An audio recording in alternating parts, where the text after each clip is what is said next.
Hello, everyone. I'm Daniel. I'm joined, as always, by SuperFang99, and we like to do scenario reviews. These come out on Fridays if I do everything right.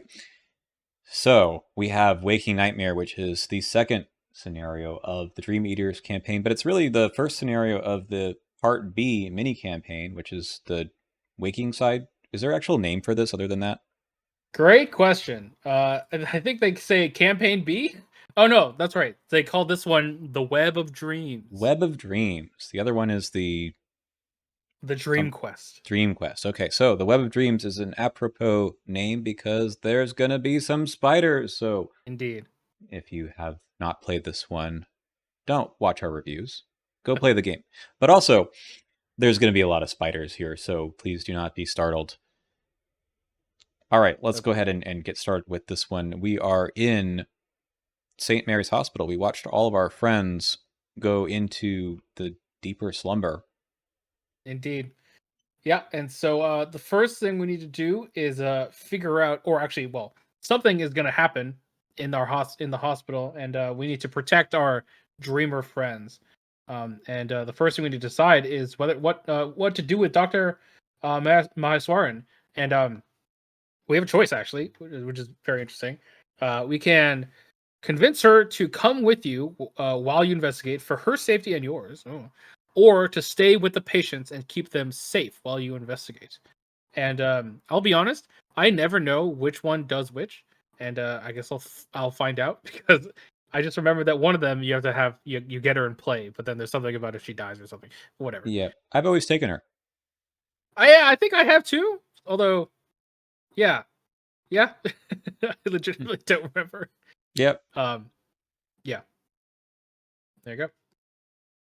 Alrighty, and I guess we can read her if you want. Yep. So she's an emergency physician. You can exhaust her as a free trigger to automatically evade an engaged suspicious orderly, which is an enemy that we'll get to. And when an investigator reveals a skull or cultist symbol on an infestation token, remove her from the game, cancel that token, and return it to the infestation back. And that's a reaction, so you don't have to do that. And none of those words make any sense. And so we're gonna talk about that when it comes up. Do you think the automatically evade and engage suspicious orderly means engage with you or just engage with anyone? Oh gosh, that's a great question. I don't know. I legitimately don't know. I believe there's like some archaic glyphs, Mark of Isis or something, or whichever one it is that does the evade and engage enemy. I think it's supposed to be with you. That It's makes just sense. worded strangely. Yeah. Anyway. Anyway, so we're starting in the waiting room at St. Mary's. There's some clues here. And while it's not infested, you can, as an action, resign. What does that mean? What? Okay. Yeah, that's crazy. Let's look at our act and agenda. Yeah, so our act, we just need to get 4 per clues. We're just looking for what's going wrong with our companions. So maybe not so bad. But yeah, there's something going on in the halls of St. Mary's. We have a 2 doom threshold. Very short. Very short, indeed. And you notice a spider crawling up your leg. Scary. And yeah, just to note, because I know that I have all these encounter cards laid out here, but all of these cards, the outbreak cards and then these spider ones, they are not in the deck when we start the scenario. Right. So it's just some orderlies. Suspicious orderly is, yes. Yep. Okay. We'll look at them later, but yes. Yep. Yeah, we could just start walking around, I guess. Mm-hmm. So we got the waiting room, as we've shown. We have the records office. Staff only. 3 shroud, 2 per clues. Victory 2 as well.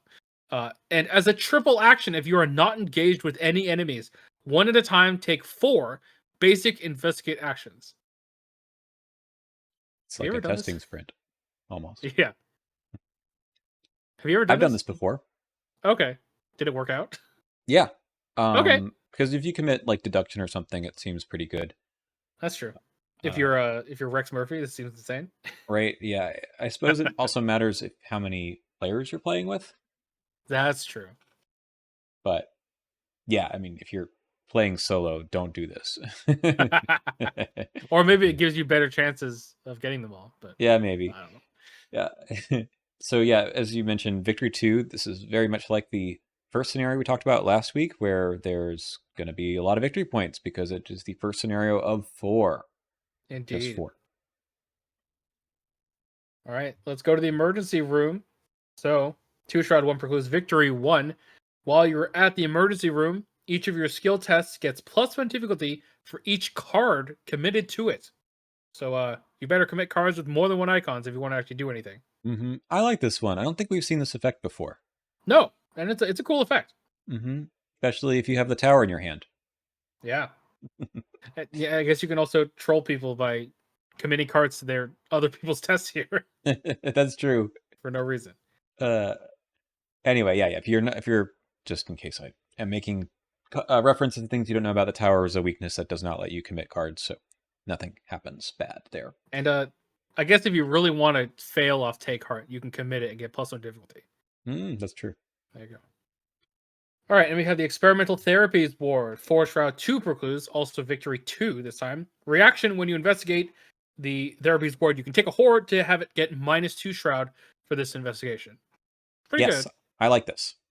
Yeah, this is cool. I like that.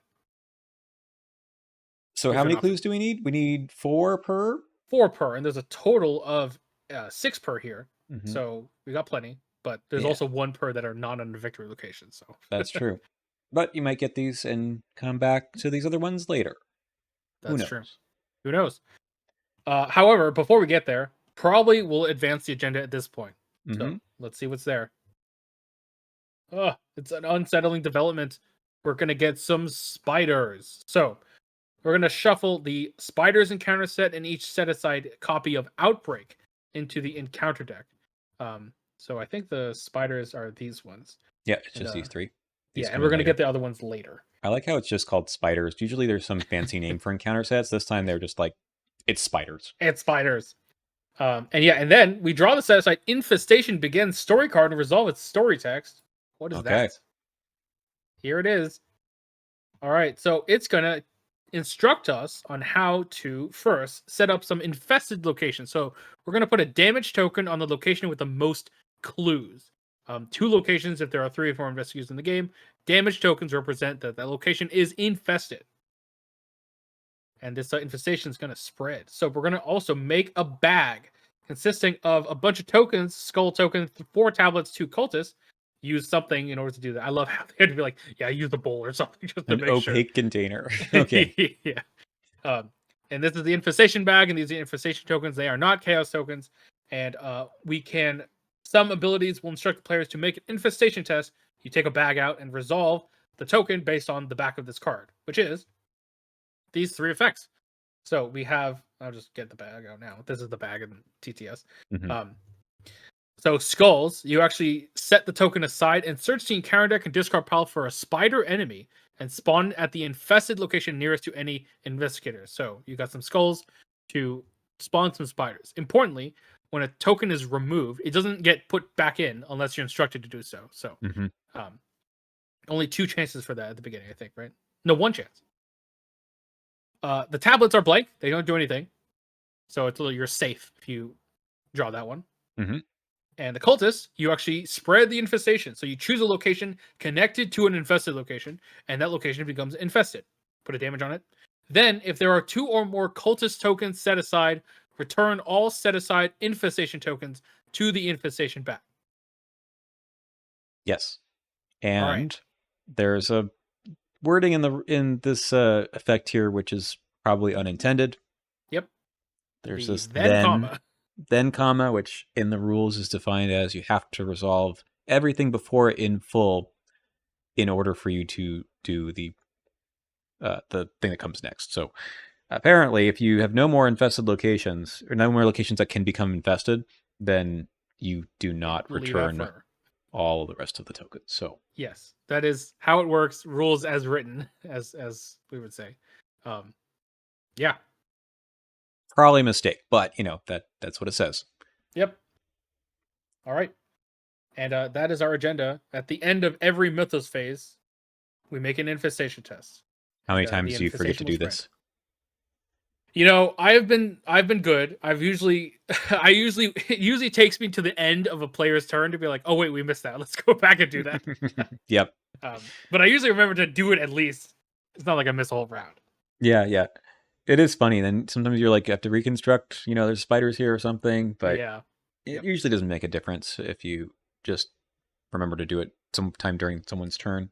Exactly. Now, this whole idea of another bag and some random things happening is pretty cool. Yeah. They did revisit this idea with the predation test, I believe it's called, in Hemlock House in Correct. Piece of Hemlock Vale. I won't talk about it Yep. too much more because, it's a new campaign. But it is sort of funny that scenario has this extra bag and there's like not very many tokens in it. Yeah. There's like 4 tokens in it or something. Mm-hmm. And Yeah. this one has a good chunk. This one has what? 7, I think. 7? Yeah. Yeah. But I like the idea of just more randomness by pulling chaos tokens. That's kind of neat. Yeah. I like it. It's cool. Also, I believe in that scenario, the timing of it is a little different. It's not at the end of the Mythos phase. I think it's at the beginning of the round, maybe. I legitimately don't even. I I don't don't remember. remember. Okay, maybe I'm misremembering, but I think it's slightly different or something where it's just slightly annoying to have to compare Yeah. these two. And every time I talked about when I played this on my channel, every time I said the predation test, I said the infestation test instead. But just years of playing Dream Eaters does that to you. Hilarious. All All right. right. Let's advance our act. So we got our 4 per clues, and we're gonna head into the basement of the hospital. So put the stairwell down here. I like to put it over there. Mhm. And then we have some basement door locations. There's 3 of them. And depending on what agenda we are in, we're gonna have to make an infestation test. So you get an extra one for passing the scenario. How on earth do you get here if it's Agenda 1? Because you're an epic gamer. I know they have to put it in there, but Yeah. Yeah, you're right. All right. And our new act, we have to find Randolph Carter to control him. So somewhere in the basement is Randolph Carter.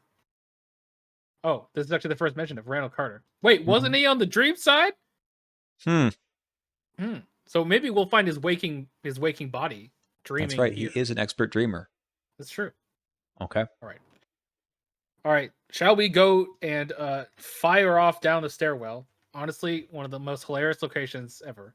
Um, 3-shot 1 precludes victory 1. After you enter the stairwell from a non-basement location, you can move to a basement location. Then you test agility 4. If you fail, take 2 damage. You're going down the stairwell. I love it. And the art It's so here is good. pretty cool too, about like what may or may not be happening when you take the damage. Right. But it's iconic as you say, and I wish they did this kind of thing more. Yeah. It feels very what what the location in the first scenario of the Path of Carcosa, um the balcony. No. Is that what it's called? Yeah. Yeah, yeah. The one Hmm. where if you fall off it, you take 2 damage. Yeah. Yeah. I love Uh, those kinds If of you think about locations. this is like a kind of like a like track shoes on a card, It is. location Yeah. card. Yeah. Yeah. It also has a force effect after it becomes infested. You make an infestation test. So if the infestation gets down here, it's going to spread faster. So hopefully you can't. Don't let it get there. If Don't you do can, that. Yep. don't do that. That's basically the whole thing. And so the scenario is to keep the infestation from spreading. We'll tell you about how to stop that in a second. But yeah, this is like uh, a point where if you can cut it off here, then you're good. Yep. Alrighty, we got some basement doors. Let's look at this one. Oh, we Let's found him. let's not look at this one. Okay, let's look at this one. It's the operating room. 2-shroud, 1 precludes victory 2. As a double action, choose an investigator at your location to test intellect 4. Sorry, and test intellect 4. So you're testing it. If you succeed, you heal 3 damage from that investigator. If you fail, deal a damage to that investigator. I guess you have a bone saw for some reason. Um, Yeah.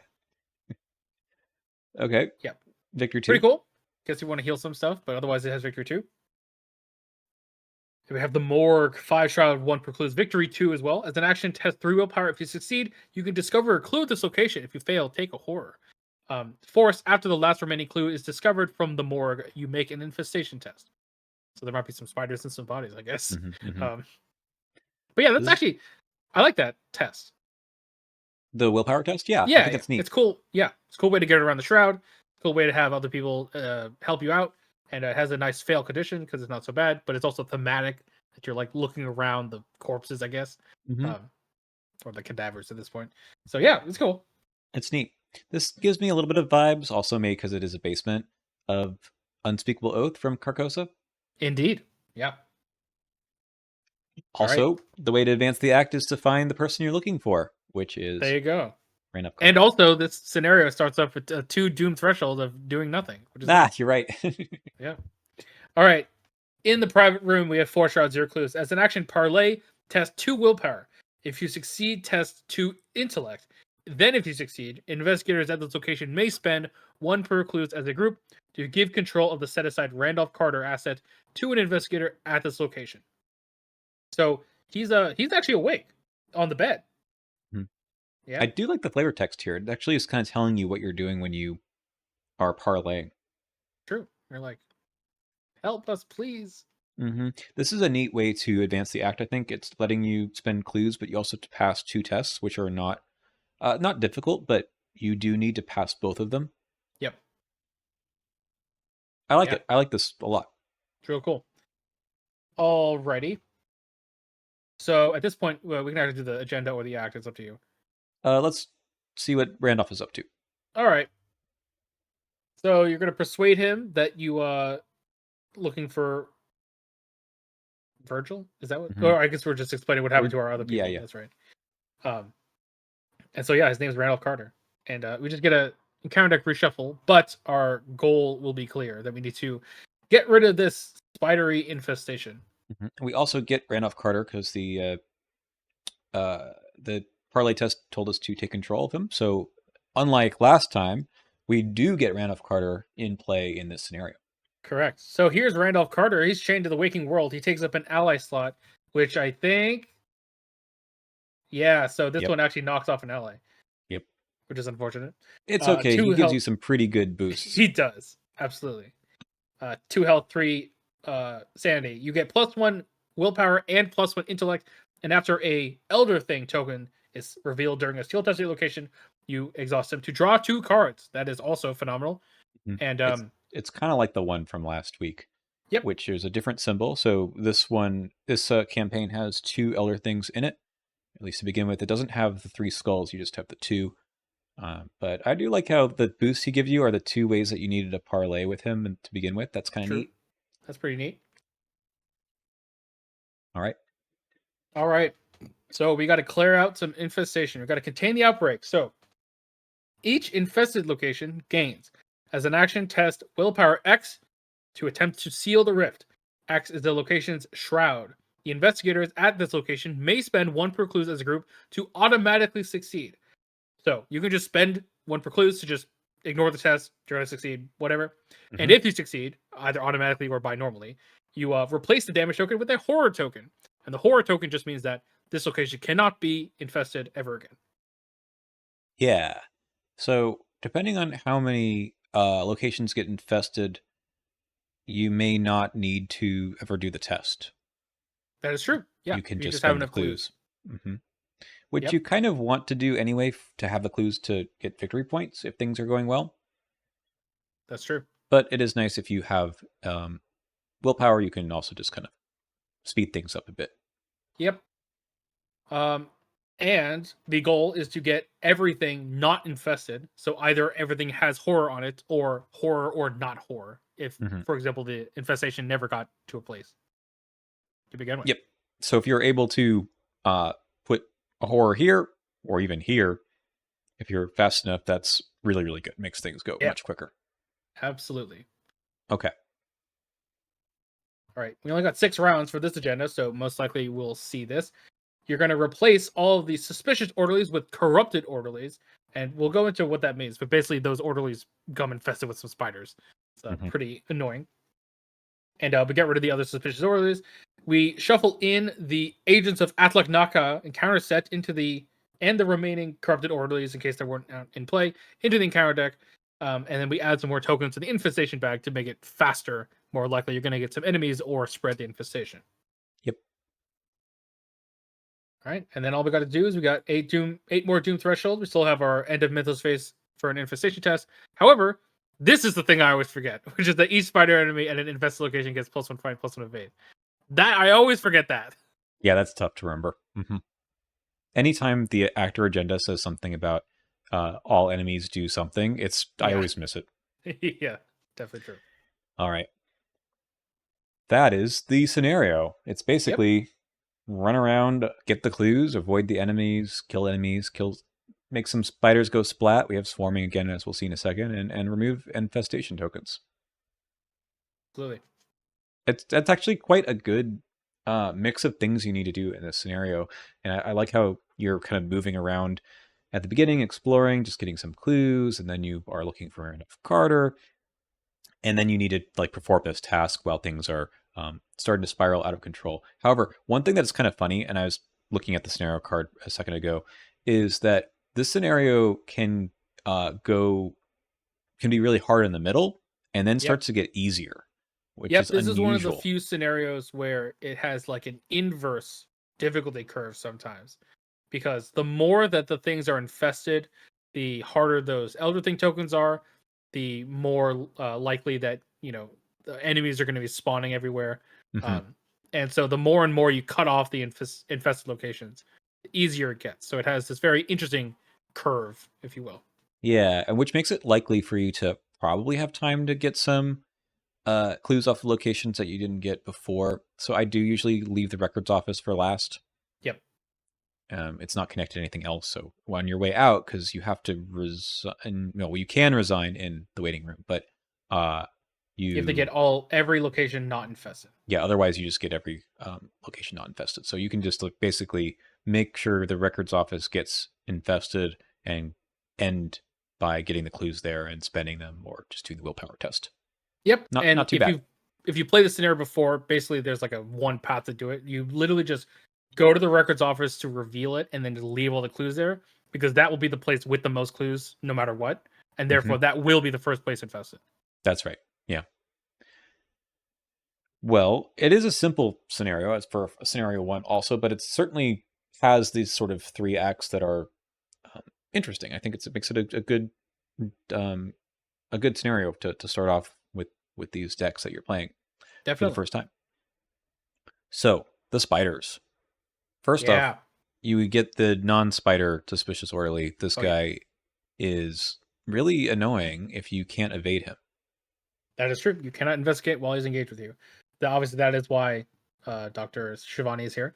hmm Um, if you take her, um, but yeah, The other way to do it, of course, is just engage off of whoever is investigating, and that way they can investigate. He doesn't do any damage or horror, so there's nothing wrong with him being engaged with you during your turn, doing other things, which is weird, but that's what this one has. that's what that one has, and they transform into the corrupted orderly. Ugh, Oh God, that's terrifying. it Two really two is. two deals 1 and 1 has Hunter. When it is dealt one or more damage while at an invested location, cancel one of that damage. That's actually tough. Yeah, that can get annoying. You have to use your vicious blow on him or something, Yeah. and you can't use your beat cup. Yep. Yeah. You have to do things in a burst of 2 or 3. hmm All right. And we have our outbreak cards. So all they do is they make you perform an infestation test, but all of the blank tablet tokens actually become skull tokens for this test, hmm meaning that you're gonna probably spawn an enemy. Yeah, which is fine. I mean, part of the pressure on this one is coming from recurring spiders, basically. Speaking of spider encounter set, Yeah, we got the sickening webs. So you attach it to a location. Each spider enemy at attached location gains retaliate and alert, and investigators cannot move out of the attached location. And someone there needs to test combat 3 or agility 3 to discard it. a combat treachery. Yay. Yeah, guess you're slashing through the webs, as it hmm were. Neat. Um, this can honestly, I feel like sometimes this can get kind of hairy because you want to deal with the enemies, so the probably the person who has these stats is dealing with the enemies, um, and so someone else might need to actually make that test if you don't want to leave. So That's true. Yeah, I think it's kind of a neat treachery for that reason. They really wanted to make sure that you're not the only one who can deal with the enemies, or That's you true. need to try to evade them, and then you have the alert problem. There you go. All right, we Okay, got our swarm of spiders. There's three of them. One X. They have swarming two, and X is equal to the number of swarm of spiders enemies at this location. So minimum, well, when it spawns, minimum three, since you're gonna have the host card in two swarms. But in theory, they could get more. yes. Otherwise, they're pretty easy to kill. They're kind of like a swarm of rats, which I guess is also a swarm, right? We'll see that later. Yeah. All right, and we got one copy of the Spider of Lang, which is a 3/4/3 enemy. Forced when the enemy phase begins, add a swarm card to each swarm of spiders enemy in play. If there are none, then you just search for a swarm of spiders enemy and spawn it at the Spider of Lang's location. With no swarm cards, Yeah, which which is is interesting. interesting because then it's just you basically, honestly, that's kind of free. Yeah. um, but just kill the Spider of Lang. So what's your Doesn't have favorite any way other of getting rid of spiders? Is it chucking some dynamite over, or just flamethrower. flamethrower? There you go. It's very appropriate. They're All not right, too hard. None of these guys are. It's just really they get annoying because they can keep popping up and up. So I believe the indeed. infestation test the skull. You're basically always going to pick at the beginning, anyways. The swarm of spiders, I think. Yep, probably. So they're hard to completely get rid of, which makes sense and is very thematic for the scenario. Indeed. Okay.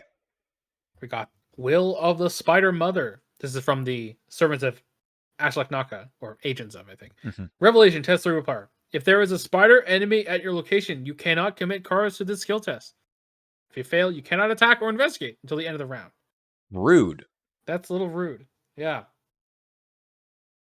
Hopefully, there's not another spider enemies at your location, I guess. hmm Um, And but yeah, then they drop two giant spiders towards the end of the yeah, scenario on us, which is yeah. kind of neat for a scenario one. Yeah, I like the pressure because, as we said, this is at the last agenda. So this will only come up near the end. But these guys are big, so they're pretty tough. 4/5/3 Prey lowest agility hunter. While it is ready, each investigator at its location cannot take move actions. It has victory 1 though, but it deals 1 and 2 horror. I like seeing these guys because you want to get the victory, but they actually can cause some problems. That text there, it makes you, and I think this is true for some of the other cards here. It makes you think about player order a Yeah, little bit more.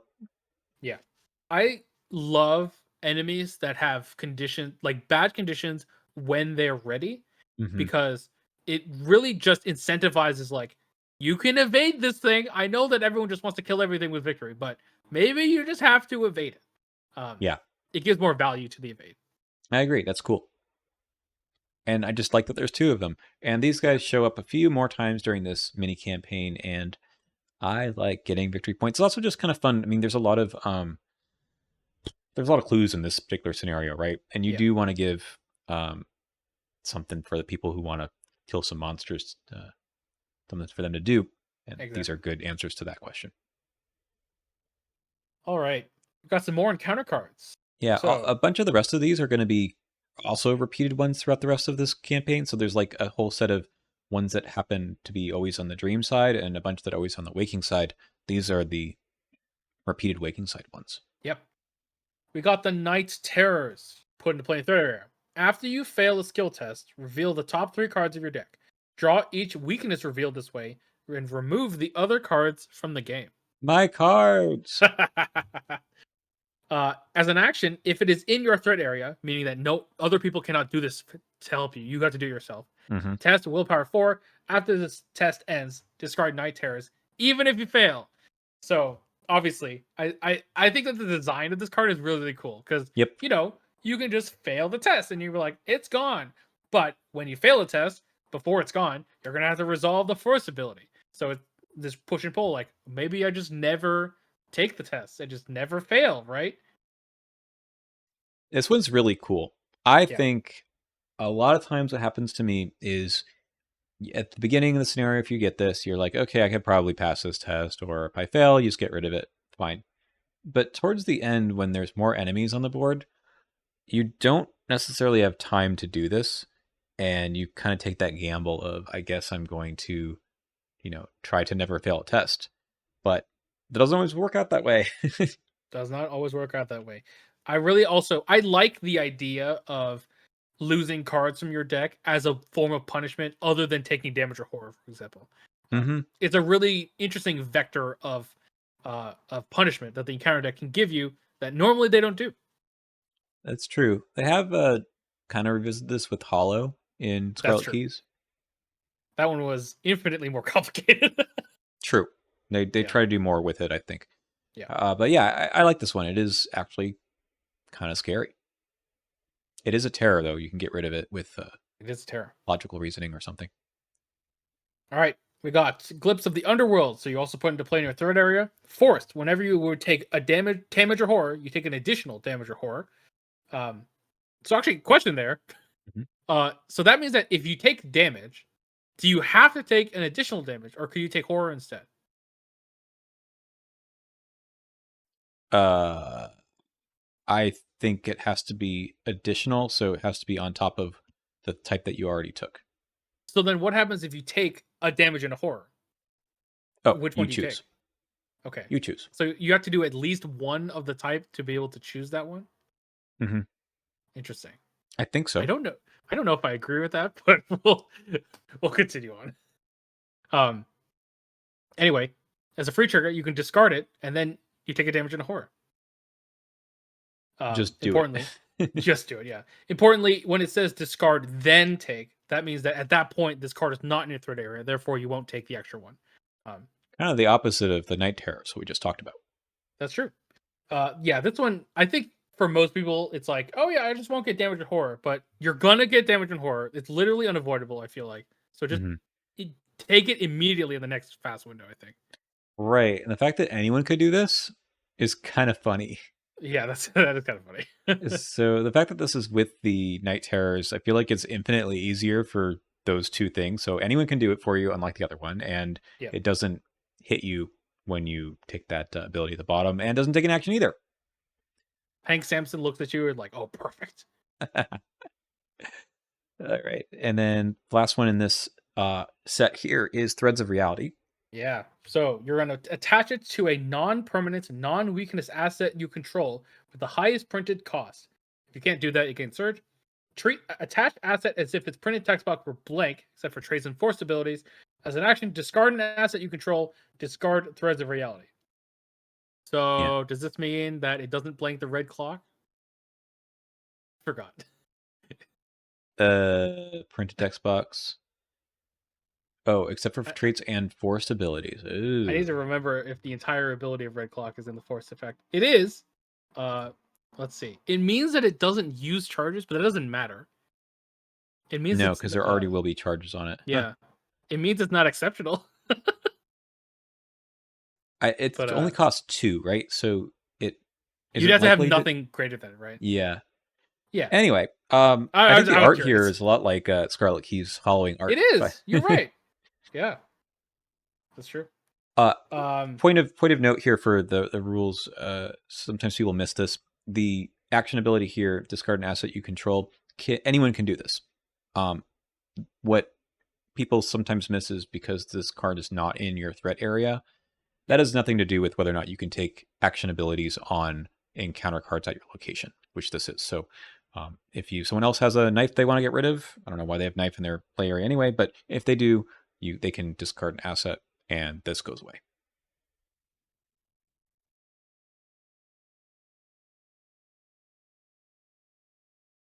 moving on, we have what is lovingly dubbed as Footbad. With the Whispers of Hypnos. So this is actually its own encounter set. It's just these three cards. It's Death just them. Peril, Revelation, choose its skill, willpower, intellect, combat, or agility. For the remainder of the round, each investigator gets -2 to the chosen skill. And the only thing is that if you cannot choose a skill that's already been chosen by a copy, this affect this round. So if you draw multiple Whispers of Hypnos in a round, you have to choose a different one. So this is called Footbad because Footbad. No one, I mean, usually the first one you choose is Foot. And so that's why it's called Footbad. And then your Winifred player looks over at you and says, "What are you doing?" Yeah. Yeah, no, I And then mean you look at it's them and you're like, just commit 2 more cards. right.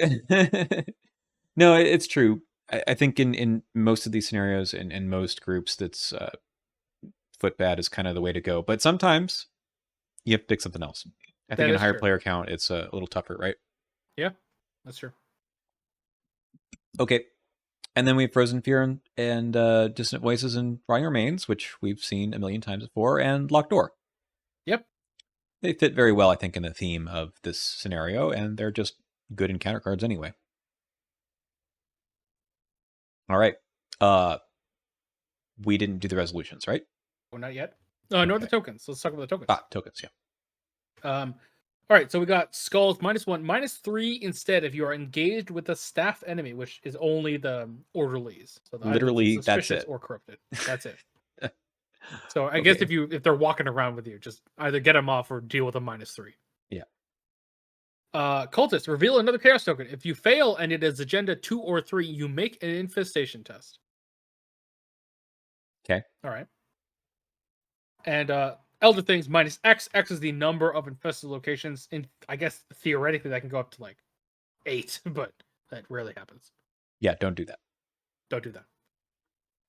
All right. And with that, If we succeed, yeah, we are going to quell the infestation. And we need to check if Dr. Mara Swaran was in play if she joined us. Then we get a particular resolution. If she was not in play but joined us, we get another resolution. And if she stayed with the patients, we get a third resolution. I'm curious what's over here. Oh, right. yeah. I So forgot. this is actually a very funny scenario because if you fail it, and it's actually possible, it's not like the first scenario, which I think is very hard to fail. This one is a legit scenario. It has huge ramifications. You have to mark some tally marks on your campaign log, which is the other one. Steps to the bridge. Actually, you don't even look at this again for a while. Right. But here's the place where you can get a lot of tally marks. Yes. And spoiler, those are bad. They're very bad. Yeah. Okay.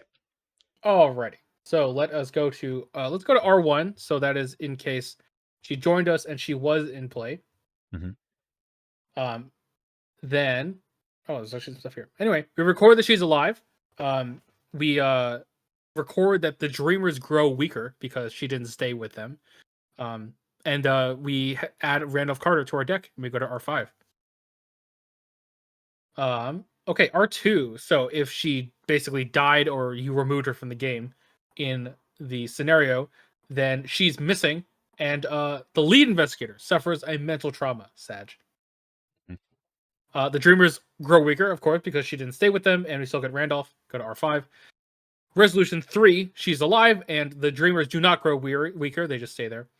And we go to R5, and lastly for R4, this is the weird one. So she's missing, and you get a mental trauma, and then you can still add Randolph. But as we said before, you add a bunch of steps to the bridge for that Yeah. one.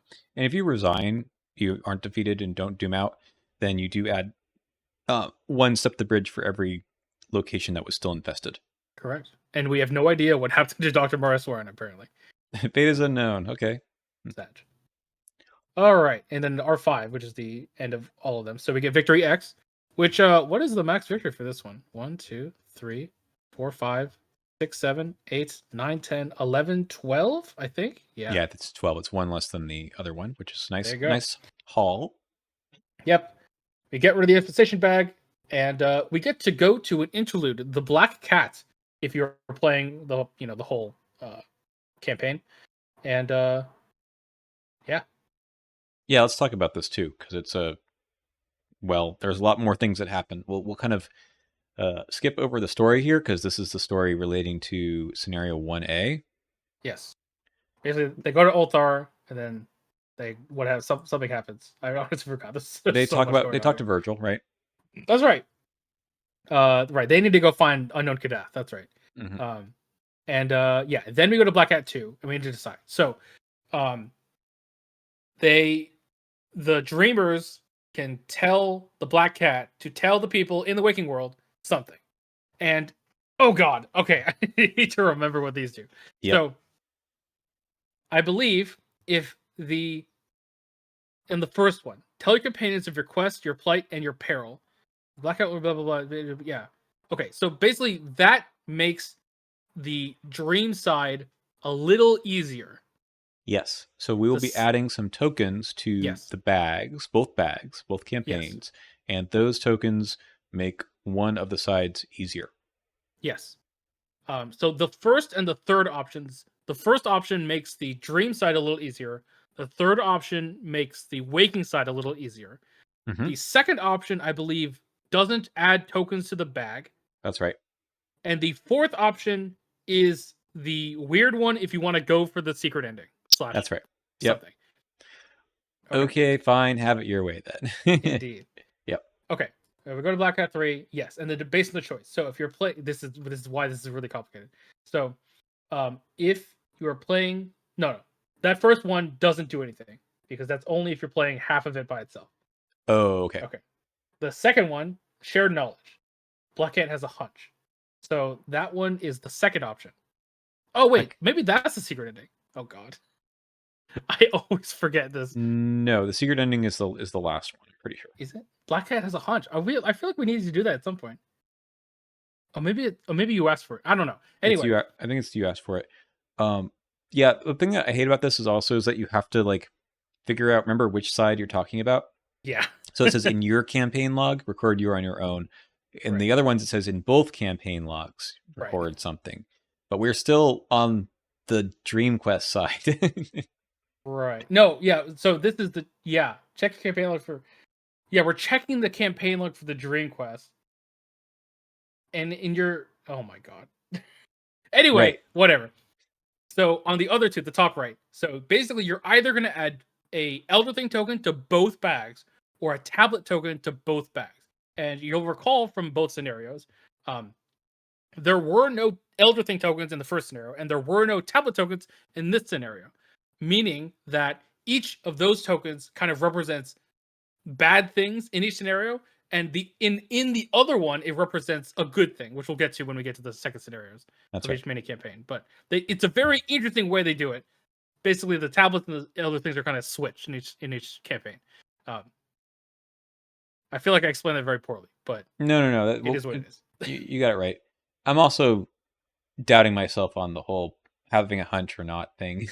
I can't remember. Anyway, so yeah, uh, if you say if it's have it your way, then you record that you asked for it. yep. Okay. Okay, I think that's legitimately it. Yes. Ugh. Yeah. So if you don't use Arkham Cards, the app, uh, look into it for this one also. I Yeah. feel like it keeps track of things that otherwise are kind of annoying to do I because feel like this would have been really annoying to do in IRL.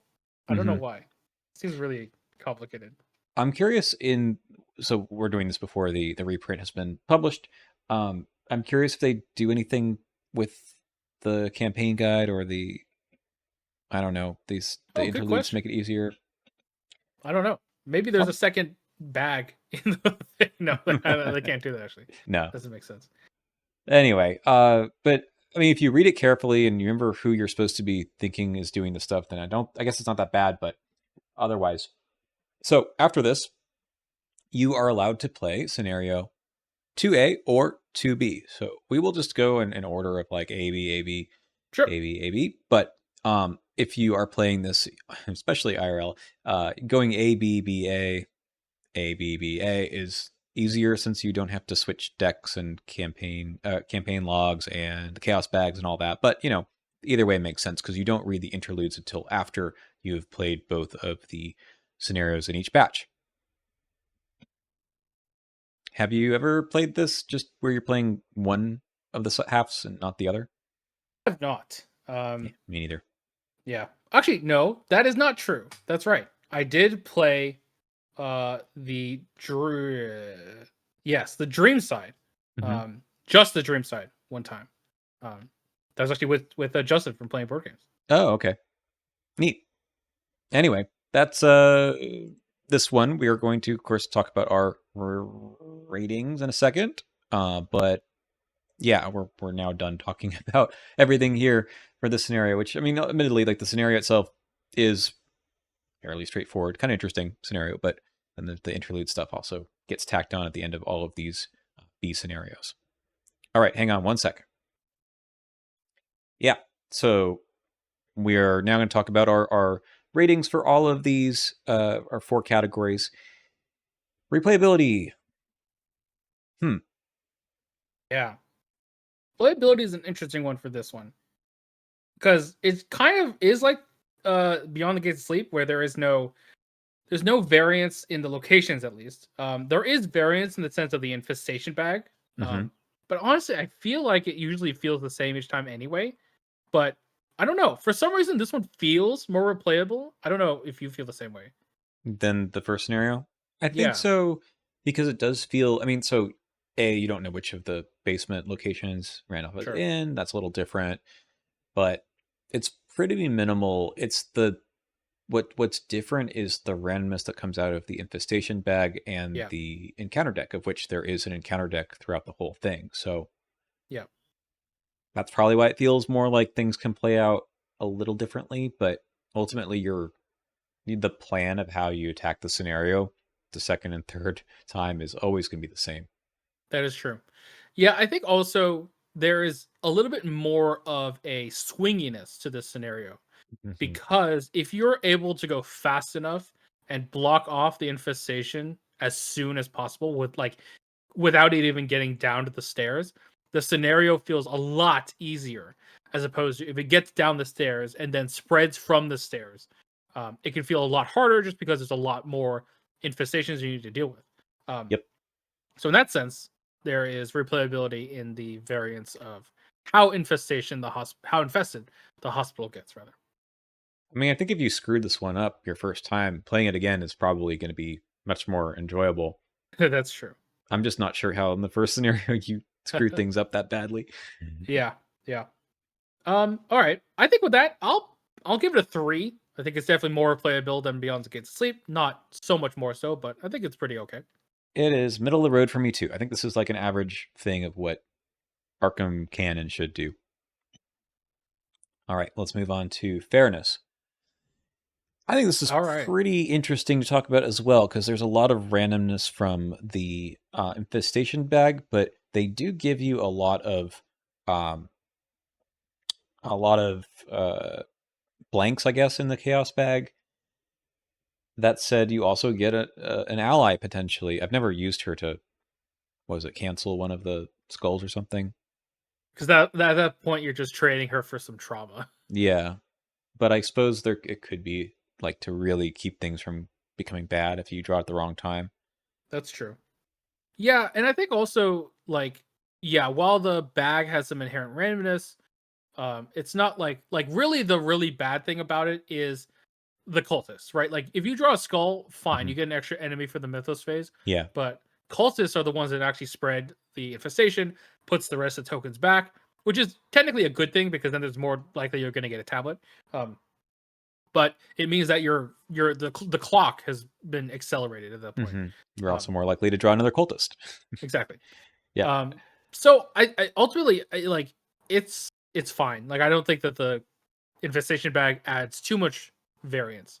Um, but yeah, Yeah, this is seemed pretty fair to me. I mean, I don't think there's much more to talk about personally in yeah. this I mean, one. I I'm think that more to the point of its fairness is it gives you those first 2 rounds, similar to Yep. Unspeakable Oath, where there's no spiders and you have some time to set up before the infestation begins. So yeah, it's good. Hmm. Uh, And the pressure I think is fine too. I think it does make you can't just like wait around, right? yep, It's very tangible, the infestation itself. yep, exactly. I what? Oh, sorry. We give Beyond the Gates of Sleep a 3. I'm gonna give it. I'm trying to think of why I wouldn't go higher, but I think I'll go a little high. Honestly, I'm gonna give it like a 4.5. Oh, Um, okay. I don't know. It feels really like it feels like the game is giving you a lot of avenues to circumvent a lot of the stuff it throws at you, which is not Hmm. like it's not like a crazy amount, but like even the 2 big spiders feel fine sometimes when you're like, I don't know. I don't know. What do you think? And you can never get locked out per se because you can always do the willpower test. And if you Yeah. can't do a willpower test, you probably will spend some clues. Yeah. So it's actually, man, I mean, it's very fair.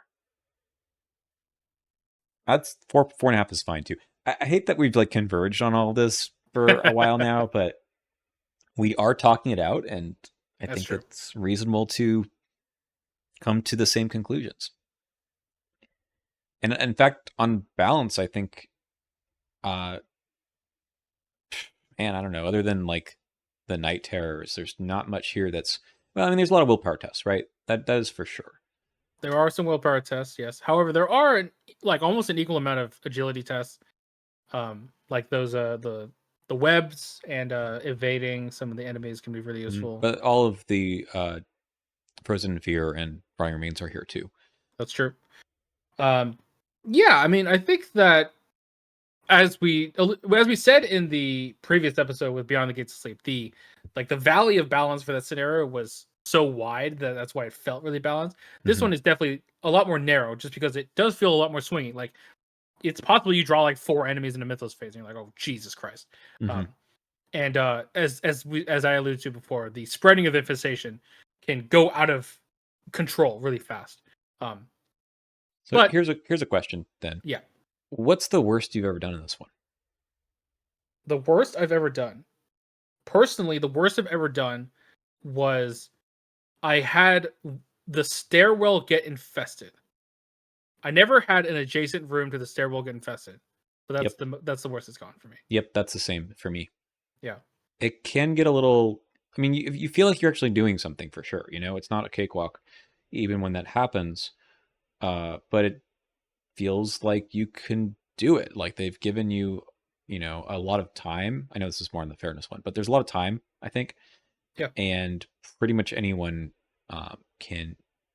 can do everything. I mean, there's the willpower and intellect test for the getting Randolph. I guess that's still yeah, they're so low tests. Like, that's true. Yeah, I mean, I think that okay. So basically, yeah, I think I'm going to justify the score that I give it. I'm going to give it a 4.5 mhm. because, and it's weird to say that it's not a 5 because the Beyond the Gates of Sleep was a 5. But I Right. think that what I was meaning to say is Beyond the Gates of Sleep, the valley of the balance there is much wider, and therefore that's why it felt balanced. But this one, it's much narrower, but it is pretty much right there. So that's why I'll give it a 4.5. Okay, I will put it at a 4 only because um, I do think that if you can't pass willpower tests, yeah, there's a couple of ways to circumvent them, but um, good luck getting rid of.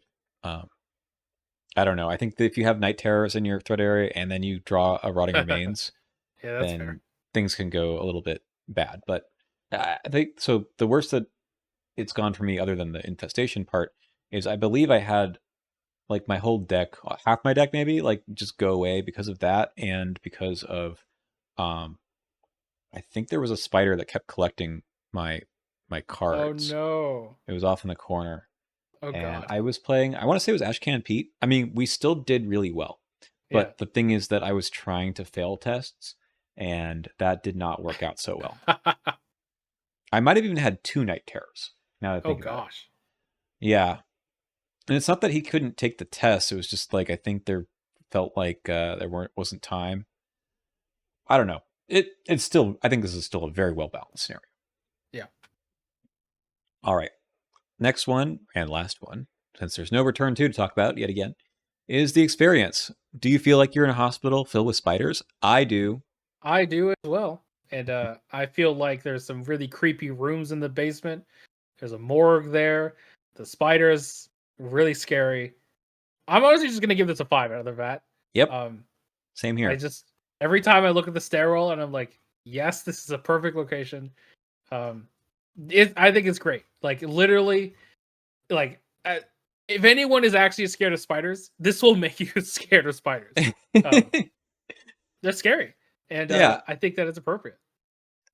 Yeah, and I think the gameplay supports all of those things, right? And that's the best that Arkham can do always is you have the narrative be told through the gameplay, and the cards and the agenda act, all of that supports the narrative too. It doesn't tell a story on its own.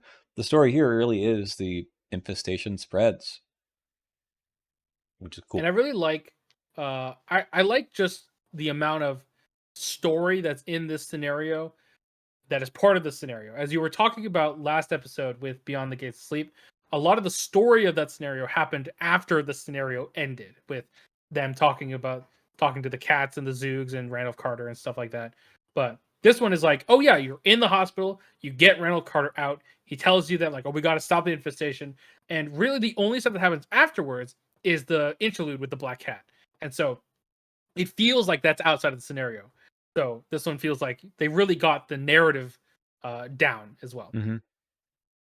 Yeah, just the mere fact that you get Randolph Carter in, you get to use them in your deck. Yep. Again, there's only 4 scenarios, so it's kind of sad that the other side gets Randolph Carter after the first scenario is over, so you can only have him in your deck for 3 scenarios. Right. Well, 2.5 maybe. Shh, quiet, Shh. quiet. Spoilers.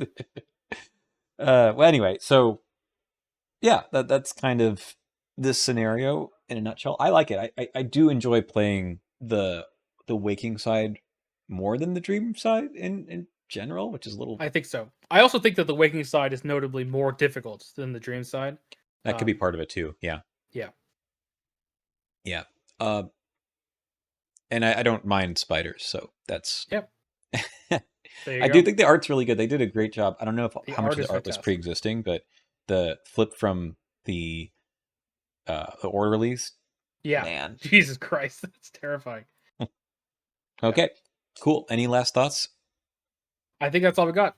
All right, sounds good. We will see you next week where we talk about the search for Kadath, which is a supersized scenario in some ways. So that one's going to be fun to talk about as well. See you then.